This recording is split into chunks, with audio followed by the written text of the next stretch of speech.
하나님의 때라는 제목으로 하나님 말씀 증거하도록 하겠습니다. 여러분 이런 말 들어보셨죠? 인생은 타이밍이다. 동의하십니까? 인생은 타이밍입니다. 타이밍을 잘 맞춰야죠. 우리 인생에 굉장히 중요한 타이밍들도 있지만 매일매일의 이 사소한 그리고 소소해 보이는 타이밍을 잘 맞춰야 될 때가 있습니다. 언제 그럴까요? 우리가 마트를 들어갔어요. 그런데 갑자기 반짝 세일을 할 때, 여러분 평소에는 사기 부담스러웠던 것들을 반값에 그거보다 저렴하게 살 수 있는 거예요. 야, 여러분 이때 얼마나 행복합니까? 기쁨이 막 넘쳐요. 와서 막 자랑하고 싶어요. 성취감도 느껴집니다. 여러분 이건 우리 같은 주부들이 아니면 잘 공감이 안 돼요. 그래서 남자분들은 이러시고 우리 여자 성도님들은 맞아. 고등어 한 손을 그 가격에 살 때 내가 성취감이 있었지. 이렇게 느끼시는 거예요. 또 자녀들에게도 아주 적절한 타이밍을 맞춰야 할 때가 있습니다. 언제일까요? 시험 성적을 부모님에게 보여줘야 할 때. 눈치 없이 아무 때나 시험 성적표를 내밀면 그때는 큰일 나는 거예요. 그날은요, 집 청소도 조금 해야 되고요. 설거지도 좀 하고 아빠 다리도 좀 주물러 드려야 돼요. 흰머리도 좀 뽑아드리면서 아버지 힘드시죠? 어머니 우리 때문에 고단하시죠? 그리고 한껏 부모님의 마음이 좋아졌을 때, 기쁠 때 쓱 내밀어야 되는 거예요. 그러면서 다음번엔 더 잘해볼게요 라고 이야기하면 부모님이 매를 드시지 않죠. 타이밍을 잘 맞춰야, 그렇게 내밀어야 우리의 생명이 부지될 수 있는 거예요. 그렇게 학창시절을 지혜롭게 잘 견디며 나가는 우리 학생들 되기를 주님의 이름으로 축원합니다. 여러분은 공부할 때예요. 공부할 수 있을 때 하나님이 주시는 하나님 나라의 비전을 품고 학업에 열중하는 자녀들이 되기를 기도합니다. 인생의 타이밍이 이렇게 참 중요한데, 모든 것에 때가 있는데, 그런데 우리는 그 때를 잘 기다리지 못해요. 왜일까요? 그 때를 기다리기에는 너무 조급하기 때문이에요. 그리고 불안함들이 있기 때문입니다. 우리가 무언가를 얻으려면 그 기다림이 필수인 것을 알매도 불구하고 우리는 늘 조급해서 실수하고, 야 그때 했어야 되는데, 야 조금 더 기다렸어야 되는데, 그 타이밍을 잘 못 맞추며 살아갈 때가 있습니다. 그 조급함은요, 우리가 무언가를 간절히 원할 때 더 커집니다. 빨리 무언가를 이루어졌으면 할 때 그 조급함이 2배, 3배로 커져요. 내 계획대로 되지 않고 시간이 지연될 때 우리는 초조함을 느끼고 불안함을 느낀다라는 것입니다. 우리는 늘 내 때, 그리고 내 방식대로 모든 일이 내 삶에 이루어졌으면 하는 마음을 가지고 살아갑니다. 오늘 본문에도 그 기다림 속에 초조해하는 사람들이 등장합니다. 누구입니까? 예수님의 형제들입니다. 마태복음 13장에는 예수님의 형제들이 소개되거든요. 야요시다입니다. 야고보, 요셉, 시몬, 유다. 신학교 들어가려면 이렇게라도 외워야 돼요. 야요시다. 예수님의 형제들은 야요시다입니다. 야고보는 야고보서를 쓴 저자죠. 그리고 유다는 유다서를 쓴 저자입니다. 예수님의 부활과 승천, 그것을 다 믿고 나서 이제 예수님의 뜻대로 살아가는 사람들이 되었다라는 거죠. 그런데 지금 오늘 본문에 나오는 그들은 아직 예수님을 신뢰하거나 예수님이 누구신지 정확히 모르는 모습입니다. 여동생들도 있었죠. 누이들이라고 표현하거든요. 그러니까 못해도 예수님께는 6명의 형제 자매들이 있었던 것입니다. 그 형제들이 이제 초막절을 앞두고 예수님께서 예루살렘으로 올라가세요라고 요구하는 것을 볼 수 있습니다. 오늘 본문 3절 4절인데요. 그 형제들이 예수께 이르되 당신이 행하는 일을 제자들도 보게 여기를 떠나 유대로 가소서. 스스로 나타내기를 구하면서 묻혀서 일하는 사람이 없나니 이 일을 행하려거든 당신을 세상에 나타내소서라고 요구하는 것입니다. 형제들이 예수님께 이렇게 말하고 있는 거예요. 형님, 초막절이 다가오고 있습니다. 어마어마한 인파가 이제 예루살렘으로 몰려들 텐데 우리가 볼 때 형님 이건 기회입니다. 누구나 유명해지고 싶어 하는데 형님 왜 여기서 이러고 있습니까? 예루살렘으로 가셔서 오병이어를 다시 한번 보여주시든지 아니면 병자들을 고치세요. 그렇다면 단숨에 슈퍼스타가 될 수 있습니다 라고 이야기하고 있는 것입니다. 동생들은 왜 이렇게 말하고 있을까요? 그들은 조급했고 그들은 불안했습니다. 이 요한복음은 예수님의 사역의 시간표를 절기별로 이야기하고 있거든요. 절기를 중심으로 이야기하고 있습니다. 유월절이더라, 초막절이더라 이렇게 이 예수님의 사역을 이야기하고 있거든요. 요한복음에 유월절이 3번 나와요. 언제 나오는가? 첫 번째는요, 성전을 깨끗하게 하신 사건, 그때 요한복음 2장에서 첫 번째 유월절이 나오고요. 6장에 오병이어 사건 직전에 두 번째 유월절이 이르렀다라고 나옵니다.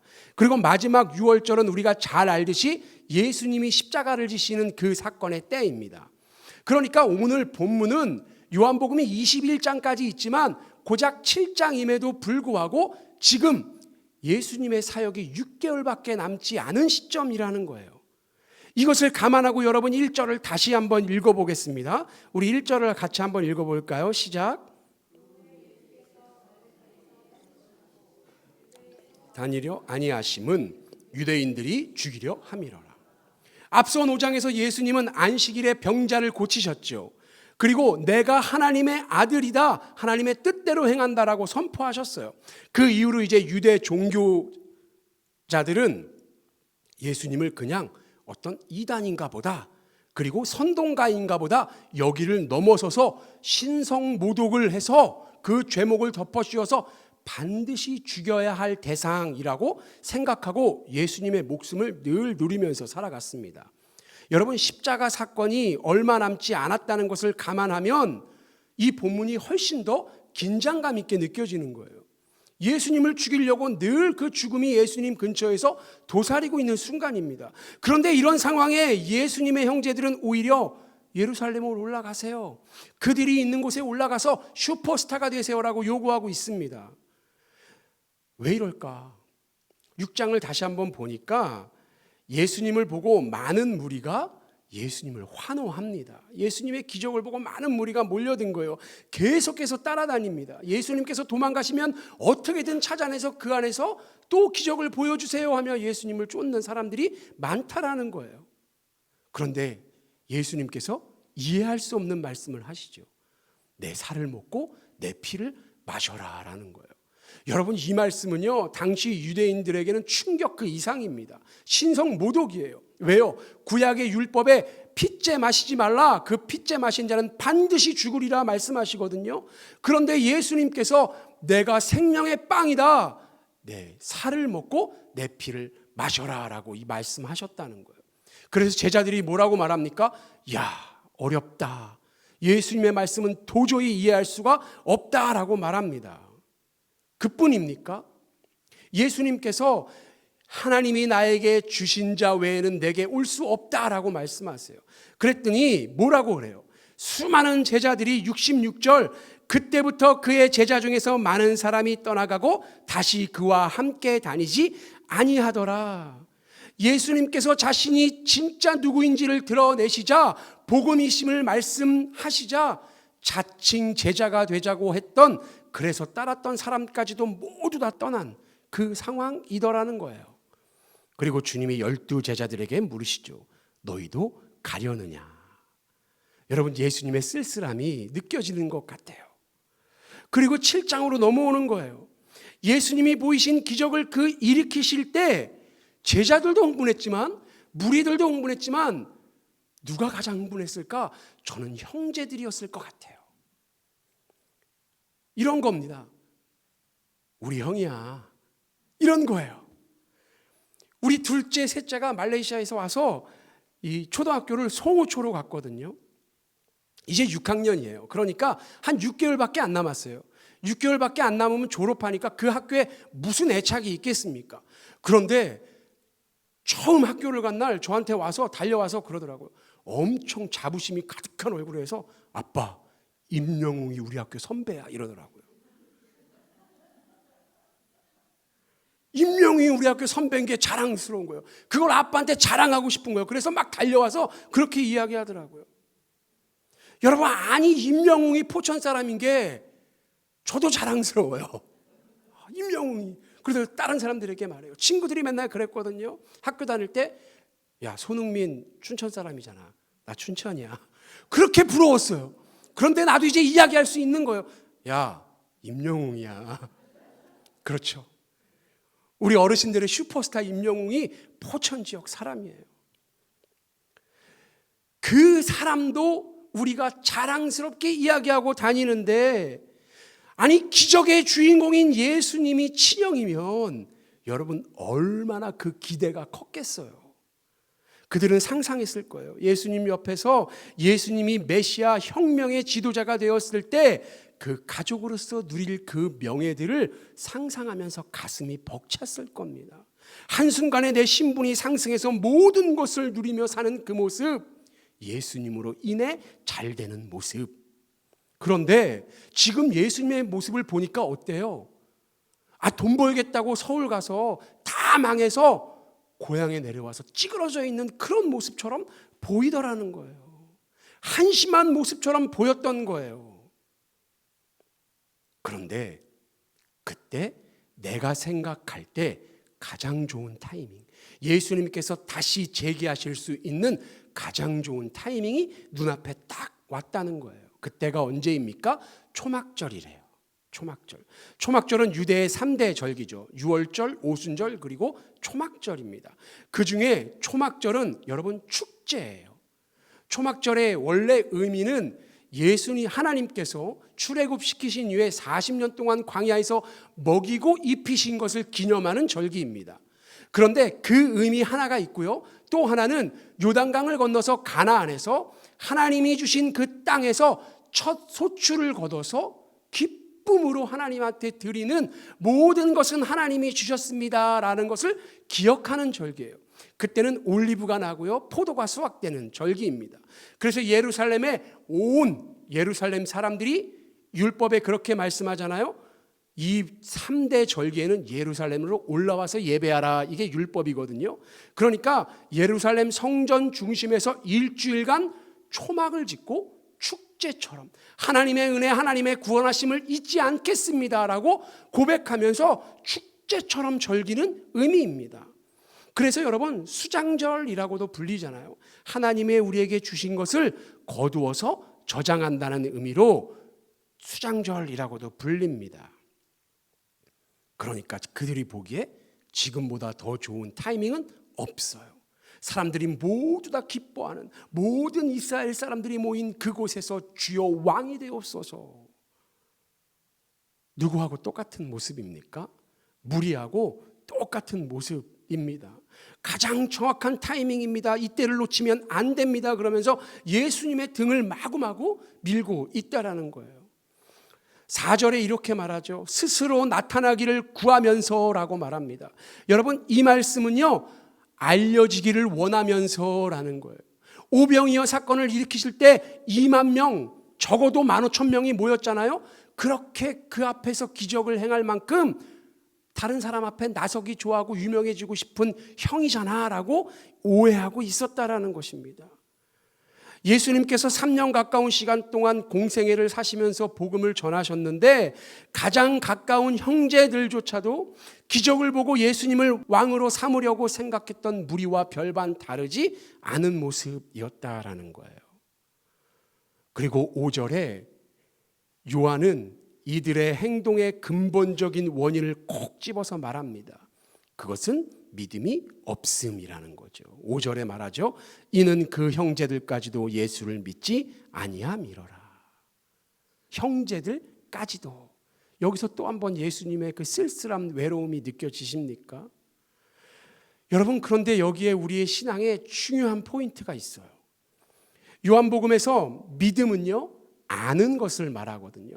그러니까 예수님을 안다라는 것은 예수님을 믿는다와 일맥상통하는 말입니다.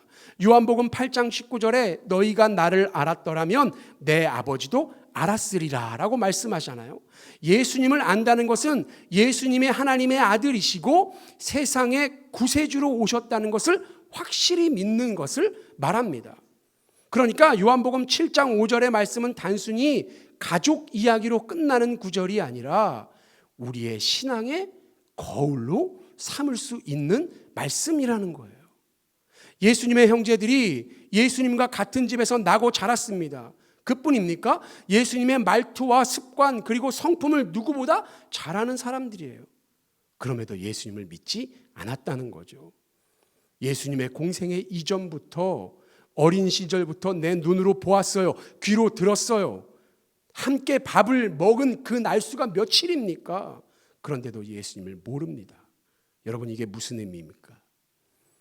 예수님의 곁에 머무는 것과 예수님을 아는 것은 다른 이야기라는 거예요. 여러분, 어떤 부부가 대판 싸웠어요. 그리고 둘이 며칠 동안 한마디도 하지 않았대요.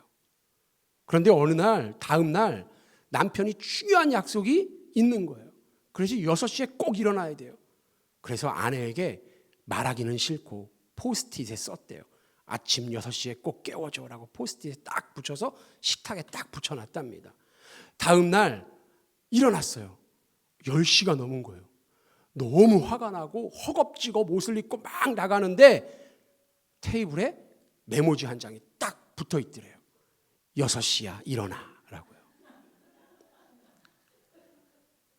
남편은 자기중심적으로만 생각한 거예요. 아, 내 아내는 이런 사람이니까 이렇게 하면 이렇게 해주겠지라고 착각하고 있었던 거예요. 남편이 몰랐던 건 뭐예요? 아내가 어떤 사람인지 몰랐어요. 평생 살면서 잘한다고 생각했는데 그 아내는 그런 사람이 아니었다라는 거죠.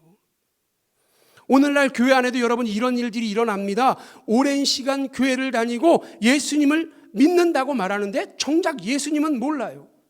예수님의 마음을 헤아릴 생각은 한 번도 해보지 못했습니다. 그렇게 신앙생활하는 분들이 계세요.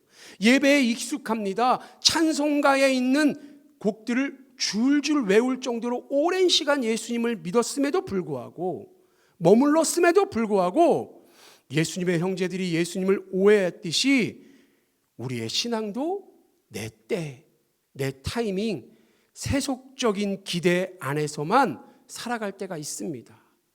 그래서 우리는 늘 이렇게 이야기해요. 예수님 믿으면 형통해야지. 예수님 따르면 무조건 인생이 잘 돼야 돼. 라고 이야기한다라는 거예요. 여러분, 그렇게 생각하는 그리스도인들에게 주님이 말씀하시는 거예요. 이는 그 형제들까지도 예수를 믿지 아니하리라. 우리가 그렇게 믿으면요, 우리의 신앙은 점점 기복신앙이 되어갑니다. 내가 잘 되면 예수님께 영광 돌리고 안 되면 저 깊은 곳까지 떨어져서 하나님 살아계십니까? 하나님 도대체 일은 하십니까? 라고 반복되는 신앙 속에서 살아가다가 믿음 없이 주님을 만나게 된다는 거예요. 여러분, 우리가 드리는 이 예배의 시간, 말씀의 시간을 통해서 예수님이 말씀하시는 그 아는 것, 그 믿음이 자라나는 시간 되기를 주님의 이름으로 소망합니다. 그들이 생각한 가장 확실하고 정확한 때, 그때를 위해 예수님의 등을 떠미는 동생들에게 주님이 이렇게 말씀하세요. 6절인데요. 우리가 함께 읽겠습니다. 6절 시작. 예수께서 이르시되 너희 때는 늘 준비되어 있느니라. 예수님께서는 내 때와 너희 때가 다르다라고 말씀하세요. 여기서 너희 때는요, 하나님과 상관없는 그 때를 이야기합니다. 내가 준비되면 언제든지 나아가서 나의 영광을 드러내고 내가 할 일을, 내가 하고 싶은 일을 하는 것을 말합니다. 나를 드러내고 너의 영광은 너는 네가 준비되면 언제든지 할 수 있지, 이런 의미입니다. 내 중심에 내 생각, 내 영광만 가득하기에, 그래서 하나님의 뜻과는, 하나님의 걸어가신 길과는 전혀 상관없는 그 길로 너는 네 뜻대로 걸어갈 수 있지라는 의미입니다. 여러분, 사울이 왕으로 있을 때 어느 날 블레셋 군대가 구름처럼 몰려왔습니다. 그냥 온 게 아니에요. 말병거를 가지고요. 그리고 마병들을 이끌고 이스라엘을 쳐들어 왔습니다. 백성들뿐만 아니라 사울도 몹시 두려웠어요. 그런데 사무엘이 사울을 길갈로 보내면서 내가 7날 만에 가서 번제와 화목제를 드리리라 라고 명령합니다. 그러니까 그 전까진 움직이지 마, 하나님의 뜻을 기다려라고 말했다는 거예요. 그런데 점점 불안해집니다. 눈에 보이는 것은 엄청난 적인 거예요. 대적인 거예요. 병사들과 백성들이 사울에게 몰려와서 말하는 거예요. 왕이여 어찌합니까? 블레셋이 지금 쳐들어오기 일보 직전입니다. 이렇게 있다간 우리 다 망합니다. 여러분, 그때 사울은 믿음과 조급함이 그 안에서 싸움이 일어나기 시작했어요. 하나님을 신뢰하리라 라는 그 믿음, 아무것도 아닌 그때 나를 왕으로 세워주신 하나님을 믿으려는 그 믿음과 동시에 이대로 있다간 다 망한다, 이 불안이 그 안에서 충돌했어요. 그런데 무엇이 이겼습니까? 불안함이 이겨버린 거예요. 불안함이 하나님을 신뢰하는 그 신뢰함을 삼켜버렸습니다. 사울 왕은 끝까지 기다리지 못했고 스스로 제사를 드렸죠. 하나님은 그에게 말씀하세요. 내가 미련한 일을 행하였도다. 기다림을 잃어버린 그 순간 사울의 왕위도 함께 그때부터 무너져 내렸다라는 거예요. 여러분, 조급함은 불신앙의 또 다른 이름임을 기억하시기 바랍니다. 그렇다면 이제 하나님의 때가 나옵니다. 주님께서 말씀하신 내 때가 나와요. 여러분, 이 때는 무엇인가? 이것은 헬라어로 카이로스이거든요. 성경에는 시간을 나타내는 두 가지 개념이 있어요. 카이로스와 크로노스입니다. 먼저 카이로스는 특별한 순간을 의미해요. 딱 집어서 그때입니다. 문자적으로는 결정적인 순간이죠. 그런데 성경에서는요, 하나님이 일하시는 때를 말해요. 인간이 조절할 수 없고 하나님이 주권적으로 개입하시는 그 순간이거든요. 궁극적으로는 예수님께는 십자가의 때입니다. 그런데 성경에는 또 한 가지 시간의 개념이 나오죠. 크로노스입니다. 이 크로노스는 우리가 보는 시계, 이 개념입니다. 24시간으로 하루가 되어 있고요. 그 24시간이 쌓이면 7일이 되고 한 달이 되고 1년이 됩니다. 시계로 측정되는 시간, 그러니까 인간이 통제 가능한 물리적인 시간, 이것이 크로노스입니다. 여러분, 여기서 성경은요, 이 크로노스의 타임을 우리 인간 세상에서의 시간표라고 정의하고요. 그리고 카이로스는 하나님의 시간표라고 정의합니다. 여러분, 무슨 말인가? 예수님께서는 육신을 입고 이 땅에 오셨기 때문에 우리 세상의 시간, 크로노스의 시간을 살아가지만 이 크로노스의 시간 속에서 카이로스를 이루면서 살아가신다는 거예요. 하나님의 때를 따라서 하나님의 말씀 속에서 순종하면서 살아가고 있다는 거예요. 카이로스, 하나님의 시간표대로 하나님의 때를 따라 살아가는 삶, 그것이 예수님의 삶이더라라는 것입니다. 그러니까 예수님께서 예수님 자신을 오해하면서 세상의 시간을 잘 사용해서 높아지십시오라고 말하는 그 사람들 앞에서 아니야, 하나님의 때가 있어. 너희들은 세상의 때만 있는 것처럼 살아가지? 그런데 아니야, 하나님의 때가 있어. 이걸 이렇게 말하고 있다는 거예요.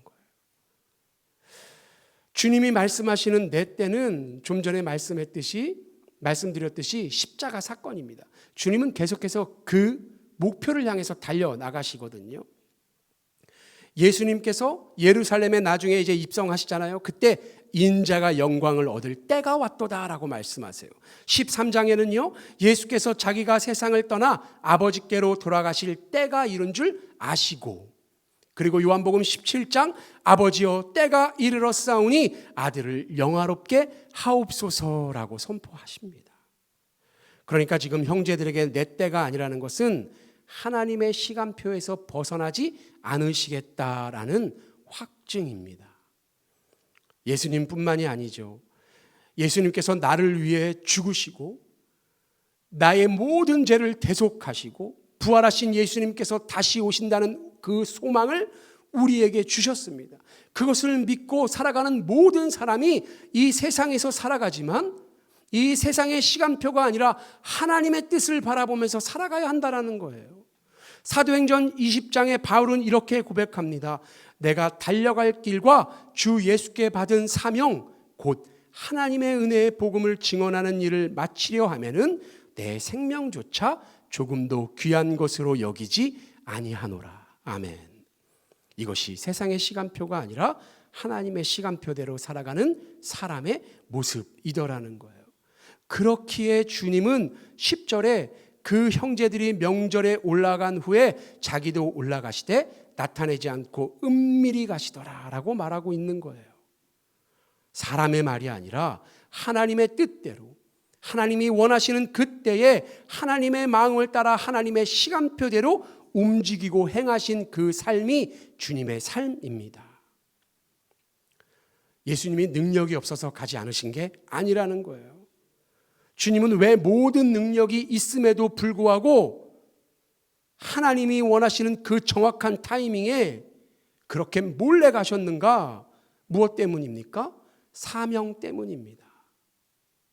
그때는 아직 십자가의 때가 아닌 거예요. 아직 더 많은 말씀을 전하시고 더 많은 천국 복음을 통해서 제자들을 성장시키시고 많은 무리에게 천국으로 오는 그 길을 정확하게 알려주셔야 합니다.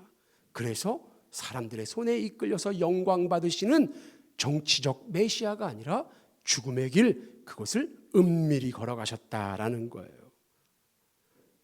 여러분, 기다림은요, 예수님의 사람으로 살아가는 삶은요, 때로는 침묵하고요, 때로는 뒤로 물러나야 되고요, 때로는 억울한 일을 당해도 잠잠히 기다릴 줄 알아야 된다라는 거예요. 우리의 때를 포기하고 하나님의 때를 신뢰할 때 하나님께서 가장 좋은 것으로 우리에게 부어주십니다. 천국 소망이 더욱더 커지고요, 더욱 완벽한 타이밍에 우리에게 응답하시기 위함이더라는 거예요. 여러분, 이사야서 5장 8절 9절 말씀을 보면 여호와의 말씀에 내 생각은 너희의 생각과 다르며 내 길은 너희의 길과 다르다 말씀하세요. 하늘이 땅보다 높음같이 내 길은 너희의 길보다 높으며 내 생각은 너희의 생각보다 높으니라. 우리는 어때요? 우리는 끊임없이 내 때를 외치는 세상 속에서 살아가고 있습니다. 지금이 타이밍이야. 지금 노력해야 돼. 지금 네가 이렇게 해야 돼. 빨리 성공해. 빨리 결과를 내. 빨리 증명해. 그런데 우리의 신앙생활에 있어서 빨리는 반드시 좋은 것이 아니라는 것을 우리는 경험을 통해서 깨달아 알고 있습니다. 여러분들은 지금 삶 속에서 어떤 응답을 기다리고 계세요? 누구는요, 취업, 누구는 결혼, 누구는 치유, 누구는 삶의 문제, 누구는 자녀 문제, 혹은 영적 성장. 우리 마음속에는요, 내가 빨리 이뤄놨으면, 빨리 주님께서 이루어 주셨으면 하는 마음들이 있습니다. 우리의 조급함이 때로는요, 여러분, 우리의 기도의 응답을 가로막고 있는지도 모릅니다. 하나님의 때는 우리가 생각하는 가장 빠른 때가 아니라 가장 선하고 완벽한 때라는 것을 믿으시기 바랍니다. 예수님께서 갈릴리에서 그 때를 기다리셨다는 것은 여러분, 아무것도 안 하고 그저 멈춰 서 있었다는 의미가 아닙니다. 그곳에서 조용히 복음을 전하시고 제자들을 양육하시고 하나님의 그 타이밍을 이 크로노스 세상의 시간 속에서 이뤄내기 위해서 끊임없이 집중하고 애쓰셨어요. 여러분, 이것이 무슨 의미입니까? 우리가 기다리는 그 기다림이 단순히 멈춰 서 있는 시간이 되어서는 안 된다라는 거예요. 그 시간이 게으름의 시간이 되면 안 됩니다. 그저 내가 참고 기다리다 보면, 가만히 있다 보면 주님의 때가 오겠지, 그렇게 살아가서는 안 되는 거예요. 하나님의 때를 기다린다는 것은 나에게 주어진 삶의 자리에서 하나님이 기뻐하시는 일을 묵묵히 행하면서 우리의 마음을 정금과 같이 늘 다듬으며 살아가는 거예요. 혹시 기도의 응답이 오지 않는다면 여러분, 더 깊이 주님의 말씀을 묵상하는 시간으로 채우시기 바랍니다. 혹시 사역의 열매가 보이지 않는다면 지금 우리에게 주어진 그 작은 씨앗의 사역에 더욱 집중하시기 바랍니다. 인내와 겸손이야말로 하나님의 때를 기다리는 성도의 가장 아름다운 덕목입니다. 사랑하는 성도 여러분, 우리가 세상의 때, 그러니까 너희 때를 선택하는 그 순간 우리는 세상의 환호를 받을지도 몰라요. 그런데 하나님의 뜻에는 멀어집니다. 그러나 우리가 고독한 시간, 때로는 답답하고 때로는 침묵하는 하나님이 원망스럽고 너무너무 느리게 보이는 그 시간일지라도 하나님의 때를 선택할 때 우리는 영원한 생명의 길 위에 서 있는 것입니다. 그분의 때는 세상의 때와 달랐지만 결국 우리 모두에게 영원한 생명을 가져다 주었다. 여러분, 이것을 믿으시기 바랍니다. 크로노스의 세상을 살아가요. 그런데 우리는 하나님이 말씀하신 거예요. 주님이 말씀하시는 거예요. 또 다른 때가 있어. 형제들에게 깨닫게 하시는 그 또 다른 때. 그 말은 무엇입니까? 너희가 살아가는 이 땅이 전부가 아니야. 천국이 있어. 전도사님이 기도하신 것처럼 내가 너희를 위해 거처하는 그 천국, 그 좋은 곳이 있어. 그 때를 바라보면서 살아가야 돼. 오늘 이 시간 우리 모두가 내 마음속에 있는 내 때를 이뤄달라는 그 조급함, 그 욕망을 십자가 앞에 내려놓는 시간 되기를 소망합니다. 주님, 내 때가 아니라 주님의 때를 기다리는 믿음을 주옵소서. 내 방식이 아니라 주님이 걸어가신 하나님의 방식을 내가 주님의 제자답게 걸어가는 삶을 살아가게 하여 주옵소서. 이것이 우리의 기도가 되기를 소망합니다. 우리가 그렇게 살아갈 때 하나님의 가장 좋은 때를 신뢰함으로 마침내 우리의 삶에 은혜가 가득한 인생, 그리고 감동에 가득한 간증들을 우리 삶 가운데 부어주실 줄 믿습니다. 기도하겠습니다. 사랑과 은혜가 풍성하신 아버지 하나님, 오늘 말씀을 통해 우리의 삶의 때를 새롭게 바라보게 하시니 감사합니다. 주님, 우리는 자주 조급하고 우리의 계획과 계산 안에서 우리의 일이 빨리 이루려 합니다.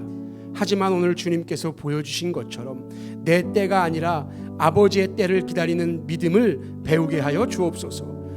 예수님께서 사람들의 시선보다 하나님의 뜻을 따르셨던 것처럼 우리도 세상의 재촉보다 하나님의 시간표를 신뢰하며 살아가게 하시고, 비록 지금은 내 삶이 은밀하고 눈에 띄지 않을지라도 그곳에서 주님의 뜻을 준비하는 사람으로 서게 하시고, 때가 이르면 주님께서 친히 일하심을 보게 하여 주옵소서. 하나님, 우리의 조급함을 잠재워 주시고 우리의 불만을 평안으로 바꿔주시고 우리의 길을 주님의 완전한 뜻에 두는 지혜로운 삶을 오늘도 살아가게 하여 주옵소서. 우리의 걸음을 주님의 뜻 가운데 인도하실 것을 확실히 믿고 우리 주 예수 그리스도의 이름으로 기도합니다. 아멘.